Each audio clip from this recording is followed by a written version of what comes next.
Where is Mehmet? Where is he? Where is he? Been waiting a long time now. He's got 1 more minute and I'm going to begin the promo by myself.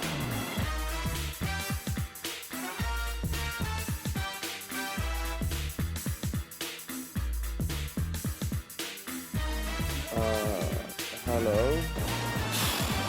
What an absolute waste. Well, I'll start without him.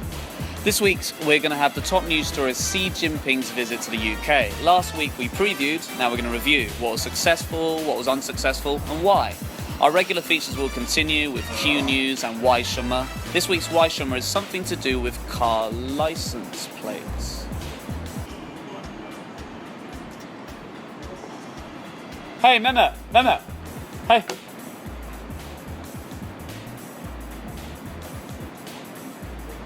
Mehmet, where have you been? I was just a little bit busy. I was just out. Nothing. What's in the bag? It doesn't matter. It's nothing really. It's just something. Anyway. Okay, well, I've started the promo already. Oh, okay. Well, okay, anyway, this week's In Focus... Actually, no, Mehmet, how about you tell them what we got for In Focus this week? Okay, sure. I'll tell them. For this week's In Focus, we will review another place around Beijing, another event or a restaurant or a cafe, whatever it might be. Tune in next week to find out what it will be. As always, please subscribe to the channel, share with your friends as much as possible, and remember, every Thursday we will release a video with subtitles, so please tune in for that as well. That's it. Thank you very much, and hopefully see you on Monday for our next show. And don't forget, if you want the subtitled version, it will be released right after this promo as well. So do enjoy that and share it with your friends. That's all from us at 168 in the Jing, and see you for next week's show.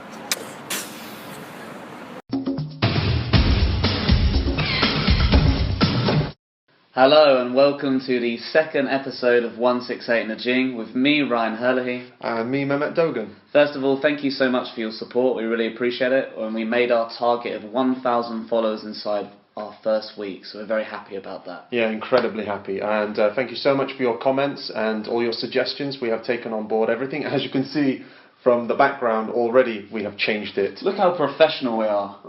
Absolutely, yeah, it's a lot better, isn't it? It's a lot better. So I hope you like that. And we're going to keep making the changes with your suggestions and hopefully make this show immaculate. Anyway, let's kick off today's show. And the top story we've gone with is Xi Jinping's visit to the UK. And Mehmet, when is he due to come to England? I believe he will be there for 4 days, and his first day will be on Monday, I believe. And actually, he will be staying at the Buckingham Palace at some stage during his trip as well. The Buckingham Palace? The only Buckingham Palace. The interesting thing is this is the first state visit in 10 years since Hu Jintao visited in 2005. But the question is, why now? Actually, I really don't know the crux of the whole thing, but I believe it's something related to the infrastructure, and they want financial funding from China. And George Osborne has been here before, and he's desperate for the funding to come from the Chinese government and pretty much wants to do anything in order to acquire it. Well, it's interesting that it's come at the same time. He's just been to the US, now the UK, so it's clearly a key visit for Xi Dada. And what happened when he went to America? He's just come from America. Is there anything that you picked up on?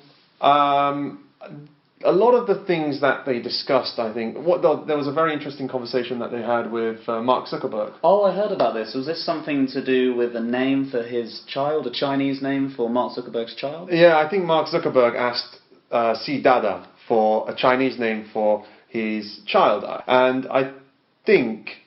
Xi Dada refused to give the name, saying it was too much responsibility. Too much responsibility? So we're talking about Xi Dada that is responsible for up to 1.4 billion people. To choose a Chinese name for Mark Zuckerberg's child is too much responsibility? Well, clearly it is. And to be honest, I don't want to name someone else's child. It's a big... Well, let's flip it then. Say that Zuckerberg was asked by Xi to give an English name for Xi's child. I think for sure Zuckerberg would say no problem. Yeah, because Mark Zuckerberg would probably try and advertise his company and call the child Facebook. We probably like it as well. Yeah, probably put a comment on the end. Oh, this is a great name.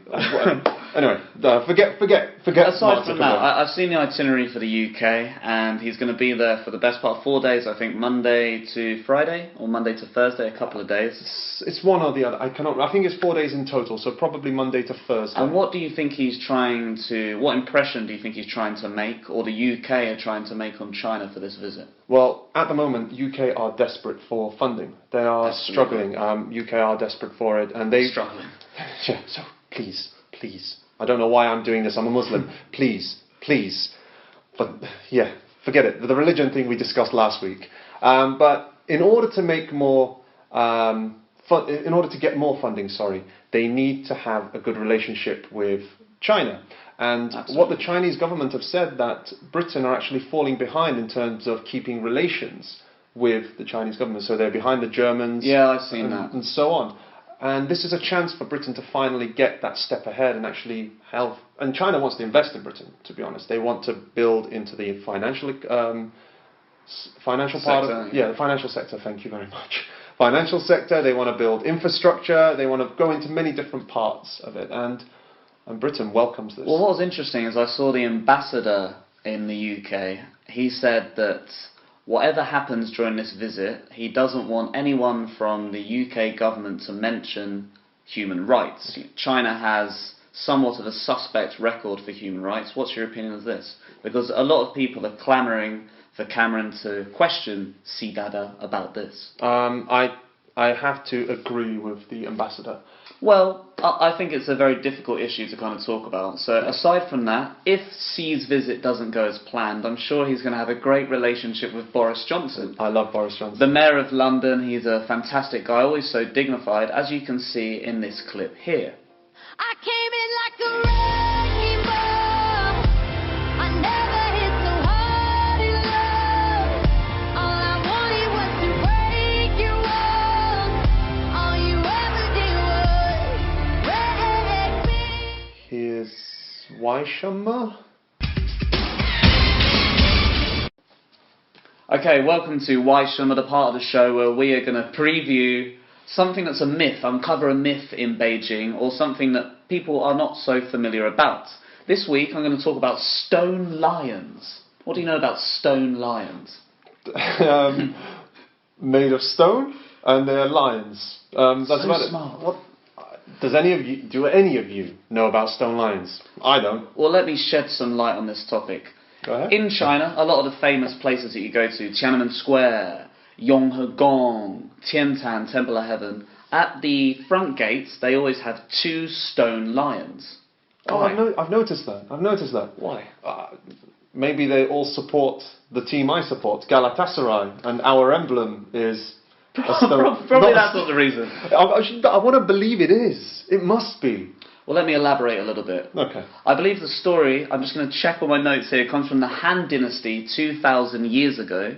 And some delegates, if you like, I don't know if you can refer to them as delegates at that time, okay, from Africa and India, they visited China. And the gift that they gave was some lions, actual lions. All right, okay. And from that, the lions show a sign of bravery, respect, and protection. So China decided to implement 2 of these lions, stone lions, in front of each place to protect from evil spirits. Oh, really? And what's interesting is that they always have 2, always 2. There's never 3, never 1, always 2. There is 1 male, 1 female. How do you think you can distinguish between the male lion and the female lion? There is an obvious answer to this. I know what you're going to say, and that's actually one of the factors, but Really? what do you think? They're each holding something. That also fits in with my first answer. Okay, well, I will explain it. The male lion is holding a ball, Okay. which is supposed to show playfulness, whereas the female lion is holding their young, which is supposed to show nurturing and Really? looking after, protection, in line with the protection. What's also interesting is in the north and south of China, they're also different. What differences do you think they might have? In the north, they look more Russian. In No. the south, they're more Cantonese. In the north, they're plain. They're white stone lions no extra design, which is supposed to show solidarity. They're very broad, upright, whereas in the south they have more quirky designs. They are different designs, they have kind of different colours, different structures, sometimes a little bit elongated, which is supposed to show creativity and freedom, which is a bit more like the south of China. But they are there's still two of them, and the male is still holding the bull, and the female is still holding the young, no matter where in China it is. Just the colour is different. Talking about this holding, what's actually interesting is in the north of China, none of the lions have a certain part of genitalia, where in the south they do. I don't know the reason for that. I really want to know the reason for it. So if any of you guys know the reason, or if any of you have spotted one lion or three lions, or a lion holding something else, especially a lion holding something else, I would be very, very interested to see the pictures. Well, not that's too enough. graphic though, not too graphic. Well, that's enough for this week's Weishammer. If you have any that you want to share with us, email, tell us on WeChat, and we'd love to share it. Now we're going to move on to the next stage of the show, which is... Picture Perfect. Picture Perfect, really? Picture Perfect. Here we go. Which is a new feature for today's show. And what have we got for this week? First of all, let's just explain Picture Perfect to our viewers, because it is a new feature. Essentially, we're going to bring up a picture.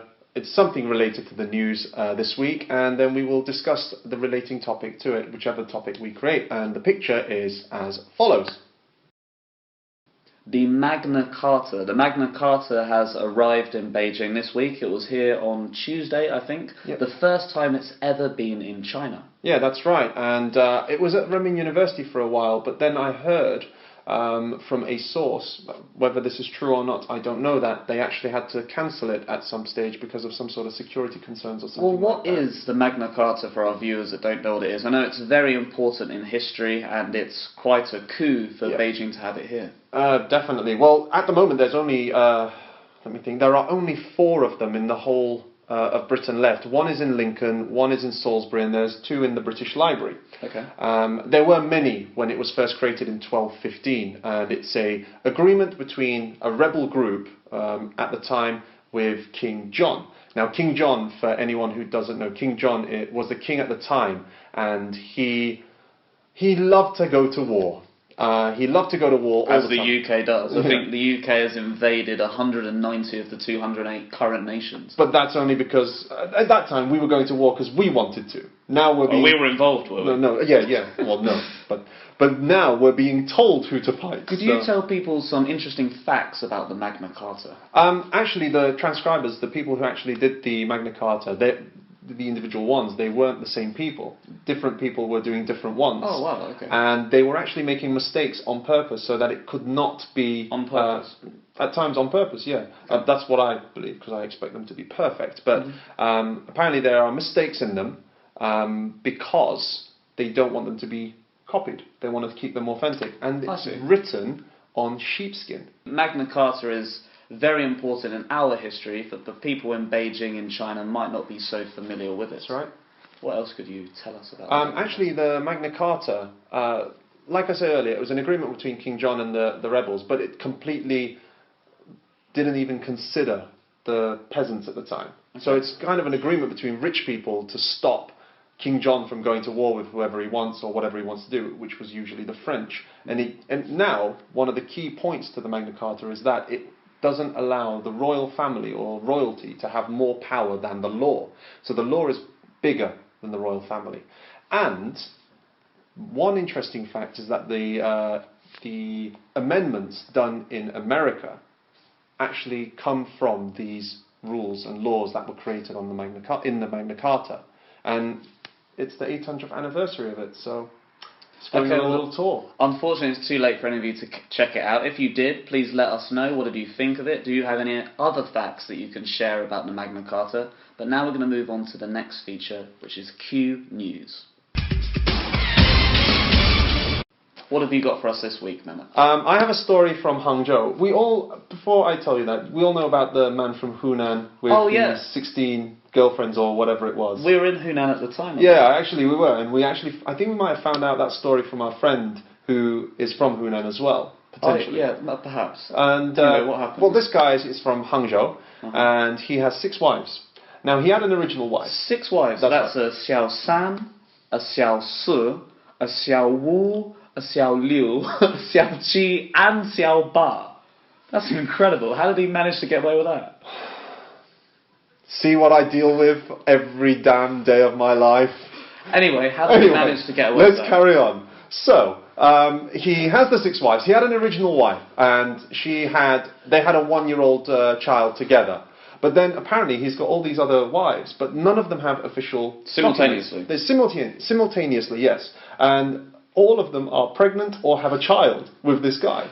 Wow. And he's managed to juggle this all at the same time. well, How was he found out? Well, if the guy from Hunan can do it with 16, he can do it with 6. But he was found out because he was arrested. He was arrested and put into prison, and he was in there in September for some sort of fraud, I think. Oh, so it wasn't related to this? No, they only found out later. Oh, wow. Because he was put into prison because of fraud, because he was taking money from all these other people. And then when these women started turning up and saying, I'm his wife, but they have no marriage certificate. Only the first original wife has a marriage certificate, because I believe it's illegal to marry more than one person here, right? Absolutely, yeah. Because So don't try it. I wouldn't. I can't handle more than one woman. It would be too difficult for me. Too difficult for any man. Anyway, and then he was in prison in September, and all these different women started coming up. These pregnant women or women with children. Started coming up. Yeah, just coming Out into of nowhere, these yeah, pregnant women. exactly. Out of nowhere. Just coming there, and the inspector in charge looked further into it, and they found out he had taken around 1.2 billion. Or not billion, sorry, million renminbi from these people, from these women, and wow. to fund his gambling habit, because he used to go to Macau all the time to gamble. Wow. So we've got all this money coming in from these women. They're all pregnant. They're all married to him, but only really the They're all first one pregnant. is- Okay. Anyway, that's my story.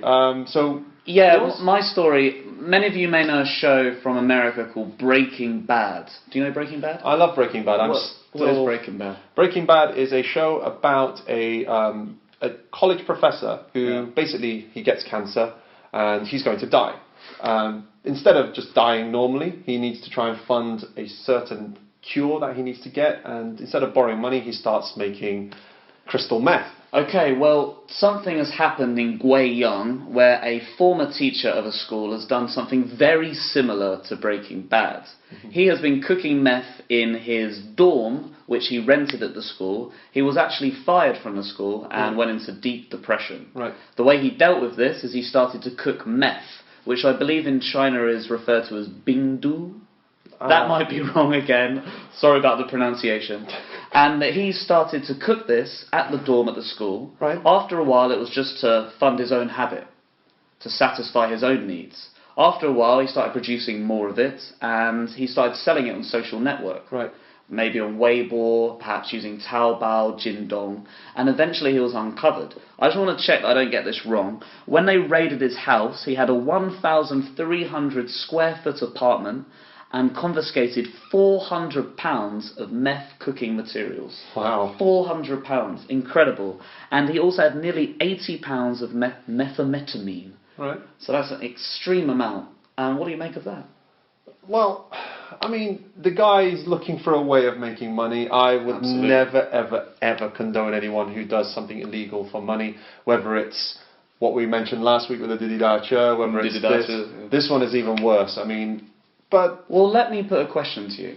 Go on. If you were told by a doctor, God forbid, that you had 6 months to live, Right. and you wanted to make money for your family, what would you do? What would be your idea to make money as quick as you can? You just got half a year. Assassination? I'd love to assassinate people. I've always wanted to kill people. It's just, if I know... You've wanted to kill people. But think about it.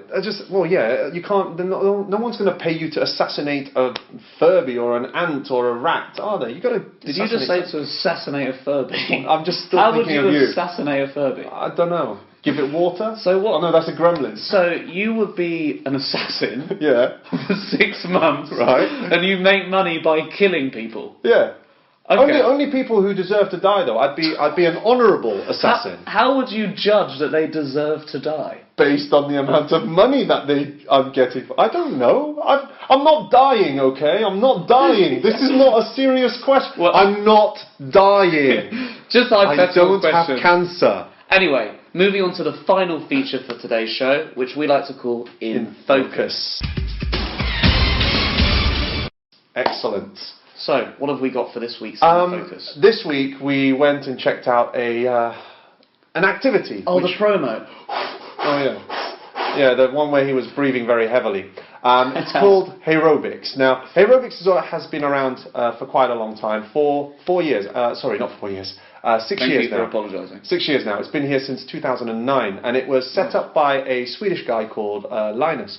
And it's basically a fun way of exercising, and we went to check it out. We actually went to the Canadian International School in Liangmaqiao. That's it. For anyone who's there, who's watching, great school, love it. And we met. I don't want to get these names wrong, but I probably will. We met Kara and Joelle, who were the instructors taking the session at the time. Absolutely fantastic people, really smiley, really made us feel welcome, so thank you very much for that. But he took part. Yeah, and what I really loved about aerobics is the atmosphere. A lot of exercise classes exist. It's a very competitive industry. You've got yoga, step class, spinning, so it's very competitive. That's right. But the thing about aerobics is they make it fun, relaxed. And you really enjoy it. The time just flies by. You're doing a variety of different things. We're looking at cardio, running, jumping, lots of different exercises as you saw in the promo. Right. And they also work on the core. But they have a range of different classes which can cater for everyone. That's right. What's very important that I like is they encourage you to smile. You have the instructor, as you saw, the whole time has a smile on their face. That's right. So you actually enjoy it. Sure, you get tired, it's difficult, but you're having a good time. Another feature that I love is towards the end when you're warming down is they get you to pair up with someone. That's right, they do. As you saw from the photo that we'll share, I had to pair up with somebody. But what I love about that is you get to meet new people. It's very social, it's very open, it's very friendly, and I would really recommend it. It's whether you're with family, friends, a partner. It's a great way to exercise, and I really think you should go down to aerobics. Yeah, I have to agree with that. I completely agree with it. I don't like high-fiving people. I find it very immature. Please, no. I really hate it. So I go for the handshake. But I have to say, Keira was one of the only people who actually got a high five out of me. And I was watching, and I was actually tired watching them. It's constant. It's non-stop. And it did make me happy. It made me smile, and it actually makes me want to join. Well, sorry to because cut you it's great. short, but can you give us some sort of prices? How much does it cost, and where are they, and when do they have their classes? Actually, most of the locations are based in the east of Beijing, in places like Shunyi, in Chaoyang, in near Liangmaqiao, basically. And price-wise, you can get a membership for 150 RMB, which actually makes every session you go to cheaper. That's a great deal. There is a monthly membership, which is for 200 RMB. So I presume that would mean you can go to any class during that month. Location. Exactly. Okay. If you don't want to get a membership and you just want to try it, you can just go there and pay 50 RMB. It's open to anyone, but there is one rule. You have to wear a headband. You must. If you don't wear a headband, they say, get out of here. You're not welcome. They won't say, but they'll do it with a smile. It's like, get out of here. So that's all for today's show. If you have anything you want to share, email us on 168 in the Jing at 163.com. That's ONE, not the number 1. Please follow the WeChat channel, share with your friends, Weibo, and I hope you enjoyed today's show. As always, it's a show that we want to share with the people, make it as interactive as we can. If you want anything that we could possibly preview in the show, please get in touch. And yeah, all suggestions welcome. Any sort of comments welcome via email or WeChat channel, and we will try to respond to you as quick as we can. But do bear in mind, we do also have full-time jobs, so if we are a little late responding, we apologise in advance. Forgive us. Okay, so thanks again for watching, and that's all from the second episode of 168 in the Jing.